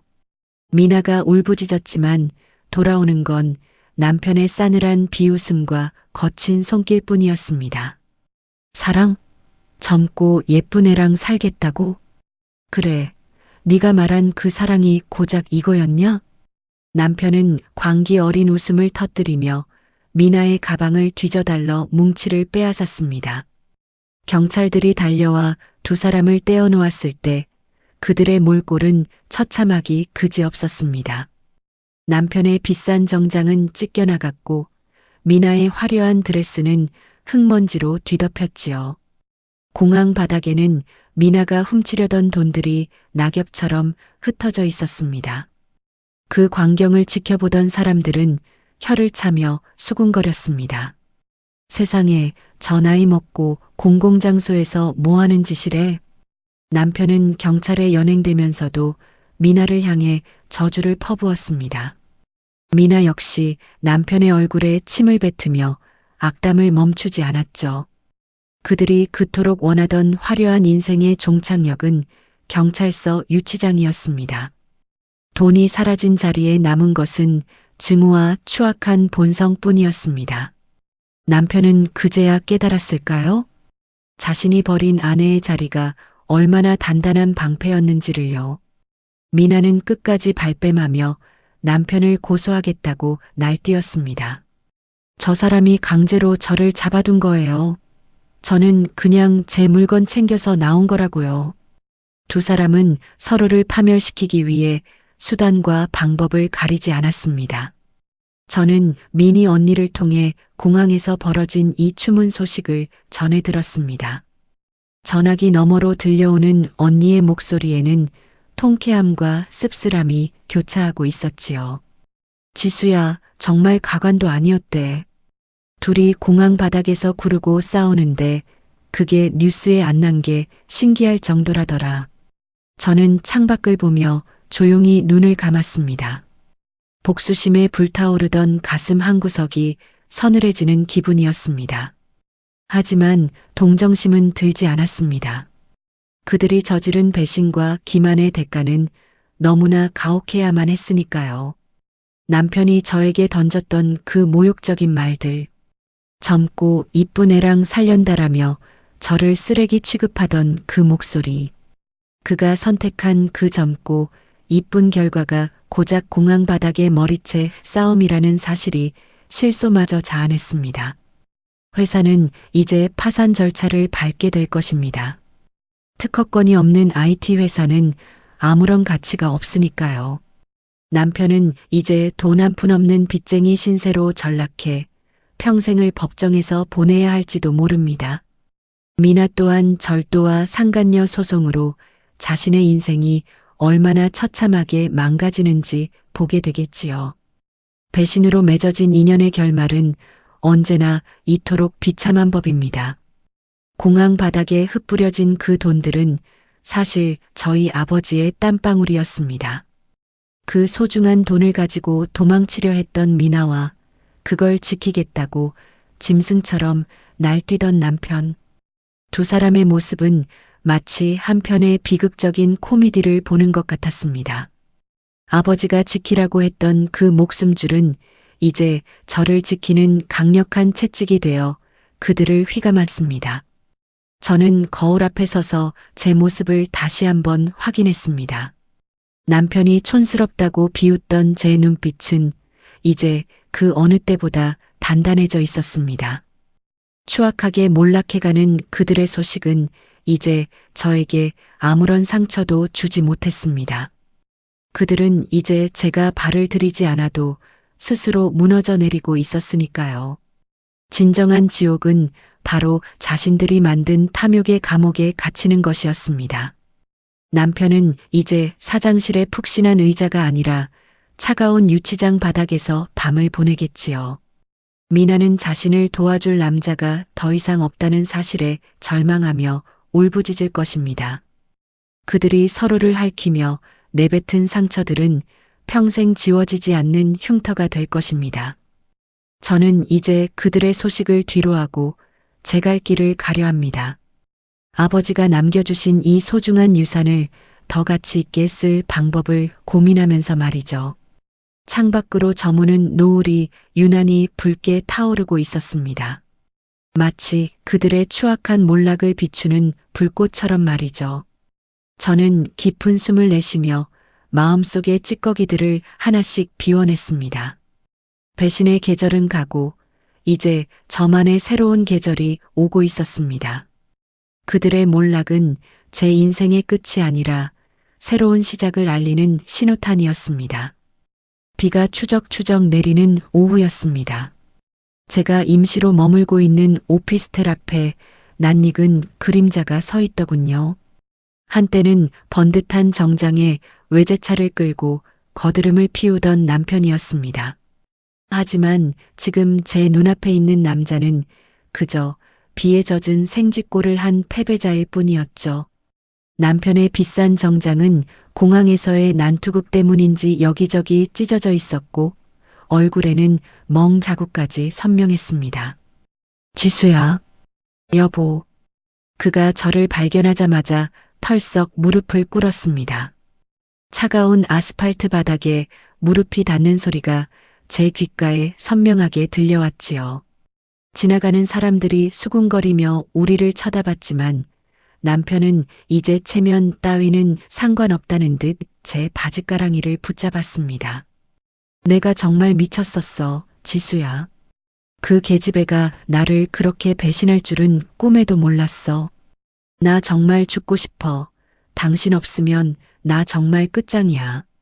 저는 그런 남편을 무표정하게 내려다보았습니다. 불과 얼마 전까지만 해도 저를 촌스러운 아줌마라며 밀어내던 그 당당함은 어디로 갔을까요? 남편의 손이 제 구두 위로 닿는 것이 소름 끼치도록 불쾌했습니다.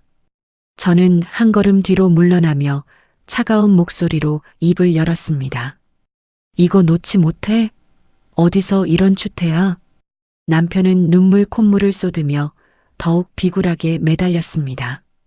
여보, 우리 그때 좋았잖아. 우리 아이 키우면서 힘들어도 웃으면서 살던 그때로 돌아가자. 응? 내가 다 잘못했어. 그 돈, 그 회사 다 필요 없어. 그냥 당신 곁에만 있게 해줘.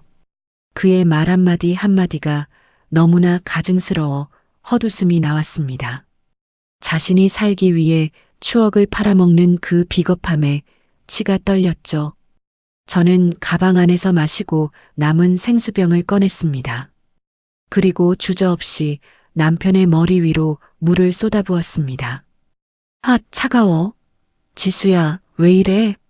남편이 당황하며 고개를 들었지만 저는 멈추지 않고 남은 물을 그의 얼굴에 다 부어버렸습니다.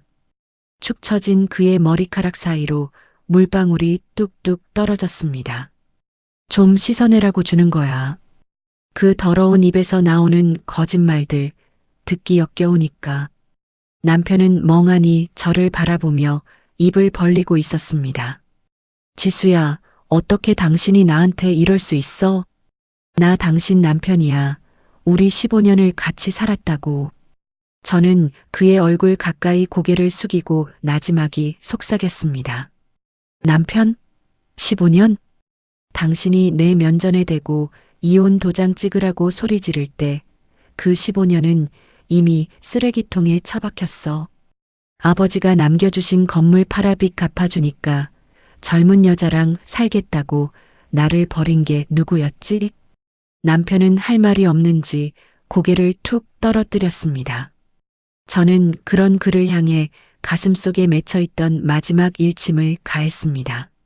너희 둘 정말 천생연분이더라. 서로 머리채 잡고 싸우는 꼴이 딱 수준에 맞더군. 그러니까 억울해하지 말고 둘이 손 꼭 잡고 같이 지옥으로 가버려. 그게 너희 같은 인간들에게 어울리는 결말이니까. 그때였습니다. 미리 연락해두었던 미니 언니가 가방을 들고 제 곁으로 다가왔습니다. 언니는 차가운 눈빛으로 남편을 훑어보더니 서류한 뭉치를 꺼냈습니다. 여기 계셨군요, 사장님? 아니, 이제 사장님이라고 부르기도 민망하네요. 미니 언니의 등장에 남편은 당황하며 일어서려 했지만 힘이 풀렸는지 다시 주저앉고 말았습니다. 언니는 남편의 앞에 서류를 툭 던졌습니다. 이건 상간녀 위자료 청구 소송장이고요. 이건 별도의 손해배상 청구 소송건입니다. 그리고 법인 자금 횡령 정황이 포착되어서 형사 고발도 검토 중이니 조만간 경찰서에서 연락 갈 거예요. 남편의 얼굴이 흙빛으로 변했습니다. 지수야, 제발. 고발이라니. 나 감옥 가라는 거야? 남편이 절규하며 저를 쳐다봤지만 저는 단호하게 고개를 돌렸습니다. 당신이 자초한 일이야. 죄를 지었으면 벌을 받는 게 세상 이치지. 미니 언니는 단호한 목소리로 쐐기를 박았습니다. 사장님, 이제 지수 몸에 손끝 하나 대지 마세요. 지금 이 행위도 접근 금지 신청의 근거가 될 수 있습니다. 변호사 선임할 돈이 있으실지는 모르겠지만 법정에서 뵙죠. 언니는 제 어깨를 감싸 안으며 저를 부축했습니다. 우리는 미련 없이 뒤를 돌아 건물 안으로 향했습니다. 지수야, 여보, 내가 잘못했어. 한 번만 살려줘. 뒤에서 남편의 비명 같은 외침이 들려왔지만 저는 단 한 번도 뒤돌아보지 않았습니다. 빗줄기가 굵어지며 그의 목소리를 씻어내려가고 있었죠. 엘리베이터 거울에 비친 제 모습은 그 어느 때보다 차분하고 고요했습니다. 복수란 이런 것일까요? 상대의 몰락을 보며 통쾌해하기보다는 그저 쓰레기를 제자리에 분리수거했다는 평온함이 찾아왔습니다. 잘했어, 지수야. 이제 정말 끝이야. 미니 언니가 제 손을 꼭 잡아주었습니다. 저는 언니를 향해 희미하게 미소 지었습니다. 응, 언니. 이제 더 이상 아프지 않아. 남편은 아마 밤새도록 그 비를 맞으며 서 있었을지도 모릅니다. 하지만 그가 맞는 비는 제가 흘렸던 눈물에 비하면 아무것도 아니었죠. 배은망덕한 인간에게 베풀 수 있는 마지막 친절은 법의 심판을 받게 해주는 것이라는 사실을 다시 한번 깨달았습니다. 남편은 이제 자신이 그토록 멸시하던 밑바닥으로 돌아가게 될 것입니다. 그곳에서 자신이 무엇을 잃었는지, 얼마나 소중한 사람을 배신했는지 평생 되새기며 살겠지요. 미나라는 상간녀와 함께 서로를 증오하며 말입니다. 저는 이제 그들의 소식을 더 이상 궁금해하지 않기로 했습니다. 쓰레기는 분리수거함에 넣었으니 이제 저는 제 삶을 깨끗하게 정리하면 그만이니까요. 차갑게 젖은 남편의 뒷모습이 건물 유리창 너머로 작게 보였습니다. 그 모습은 마치 한때 제가 사랑했던 남자의 잔상처럼 희미해져 갔습니다. 저는 가방을 고쳐 메고 앞을 향해 걸었습니다. 아버지가 저를 지켜보고 계실 것만 같아 어깨를 당당하게 펴고 말이죠. 지루했던 법정 공방이 드디어 막을 내렸습니다. 길고도 험난했던 시간이었지만 결과는 정의로웠지요. 상간녀를 상대로 한 위자료 청구 소송에서 완벽하게 승소했다는 판결문을 받아 들었을 때 저는 비로소 참았던 숨을 크게 내쉴 수 있었습니다. 남편에게 대여했던 15억 원과 그동안의 지연이자 그리고 회사의 핵심 자산들까지 모두 제 자리로 돌아왔습니다. 남편은 결국 모든 재산을 몰수당하고 빈털터리가 되어 법정을 나섰지만 저는 단 한 번도 그를 돌아보지 않았습니다. 이제 제 주변을 가득 채우던 소음들이 사라지고 고요함이 찾아왔습니다. 저는 아버지가 남겨주신 이 소중한 유산을 어떻게 쓸지 오래도록 고민했지요. 단순히 통장에 쌓아두고 호의호식하는 것은 아버지가 평생을 바쳐 일궈온 고귀한 노동의 가치를 훼손하는 일 같았거든요. 그래서 저는 새로운 시작을 결심했습니다. 아버지가 평생을 보내셨던 그 시장통 사람들을 돕는 작은 재단을 설립하고 어려운 환경의 아이들을 후원하는 사업을 시작했죠. 남편의 뒷바라지를 하느라 잊고 살았던 제 이름 지수를 걸고 시작한 첫 번째 사업이었습니다. 누구의 아내도 누구의 며느리도 아닌 오직 저 자신으로 서는 법을 배우며 저는 매일매일 새로운 에너지를 얻고 있습니다. 재단 사무실 창가로 비치는 햇살을 받으며 업무를 보고 있으면 가슴 한구석이 따뜻한 온기로 가득 차오르는 것을 느낍니다. 누군가에게 도움을 줄 수 있다는 것, 그리고 제 손으로 가치 있는 일을 만들어가고 있다는 사실이 저를 살아있게 하더군요. 주말이면 저는 혼자만의 시간을 만끽하곤 합니다. 예전에는 남편의 눈치를 보느라 엄두도 내지 못했던 소박한 여행을 떠나기도 하고 읽고 싶었던 책을 쌓아두고 온종일 카페에 앉아있기도 하죠. 누군가를 위해 음식을 차리고 세탁기를 돌리는 대신 오로지 저를 위한 향긋한 차 한 잔을 우려내는 그 짧은 순간이 얼마나 소중한지 모릅니다. 타인의 인정이나 사랑에 목매지 않고 제 스스로를 온전히 사랑하게 된 지금이 제 인생에서 가장 화려한 전성기가 아닐까 싶어요. 어느 맑은 오후 저는 꽃 한 다발을 들고 아버지가 계신 묘소를 찾았습니다. 바람은 부드럽고 하늘은 유난히도 푸르렀습니다. 아버지의 묘비 앞에 꽃을 놓으며 저는 한참 동안 아무 말 없이 서 있었습니다. 그저 바람 소리와 새소리만이 고요한 묘역을 채우고 있었죠.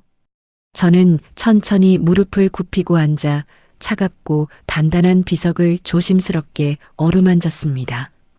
아버지, 저 왔어요. 나지막이 내뱉은 제 목소리가 바람에 실려 멀리 퍼져나갔습니다. 아버지 덕분에 이겼어요. 아버지가 마지막까지 지키라고 했던 그 목숨줄이 정말로 저를 살렸네요. 눈시울이 뜨거워졌지만 예전처럼 슬퍼서 흘리는 눈물이 아니었습니다. 이것은 안도와 감사의 눈물이었고 과거의 상처를 씻어내는 정화의 눈물이었죠. 아버지가 평생 굽은 손마디로 읽어내신 그 보물, 이제는 세상에 더 귀하게 쓰이고 있어요. 남편 때문에 흘렸던 눈물보다 지금 제가 돕는 아이들이 웃는 모습이 더 크게 보여요. 저 이제 정말 행복해요, 아버지. 비석에 새겨진 아버지의 성함을 손끝으로 더듬으며 저는 마음 깊은 곳에서 울려나오는 고백을 전했습니다. 아버지가 시장 귀퉁이에서 구두를 닦으며 꿈꾸셨을 딸의 행복한 미래가 바로 지금 이 순간이라는 확신이 들었습니다. 묘소를 내려오는 길, 제 발걸음은 그 어느 때보다 가벼웠습니다. 뒤를 돌아보지 않아도 아버지가 인자한 미소로 저를 배웅해주고 계신다는 걸 느낄 수 있었죠. 남편이 그토록 경멸하던 구질구질한 과거는 이제 저에게 가장 단단한 자양분이 되었습니다. 어려움을 견디고 일어선 사람만이 가질 수 있는 그 깊고 진한 향기가 제 삶에서 풍겨나기 시작했으니까요. 집으로 돌아와 창밖의 노을을 바라봅니다. 붉게 물든 하늘은 마치 제 새로운 인생을 축복하는 화려한 커튼콜 같았습니다. 배신과 증오의 긴 터널을 지나 저는 이제 진정한 자유의 들판에 서 있습니다. 남편과 상간녀가 서로를 핥히며 지옥 같은 삶을 살아가고 있을 때 저는 평온한 일상 속에서 나눔의 기쁨을 배우고 있습니다. 이것이야말로 아버지가 제게 가르쳐주고 싶으셨던 진짜 승리가 아닐까요? 저녁 바람이 시원하게 거실로 불어옵니다. 저는 어둠이 깔리기 시작한 도시의 불빛들을 내려다보며 조용히 미소 지었습니다. 내일은 또 어떤 보람찬 일들이 저를 기다리고 있을지 설레는 마음으로 밤을 맞이합니다. 지나온 아픈 시간들은 이제 먼지처럼 털어내고 저는 오직 희망만을 품고 앞으로 나아갈 것입니다. 제 곁에는 여전히 아버지의 사랑이 함께하고 있고 제 안에는 저를 지켜낼 강인한 힘이 있으니까요. 아버지, 저 지켜봐 주세요. 아버지가 자랑스러워 하실 만한 딸로 정말 멋지게 살아갈게요. 혼잣말을 중얼거리며 저는 거실에 불을 켰습니다. 환하게 밝아진 방 안처럼 제 인생의 이막도 이제 눈부신 빛으로 가득 차오르고 있었습니다. 저는 침대에 누워 깊고 단단한 잠 속으로 빠져들었습니다. 내일 아침이면 저는 또다시 가장 행복한 모습으로 눈을 뜰 것입니다. 저는 이제 정말로 행복합니다.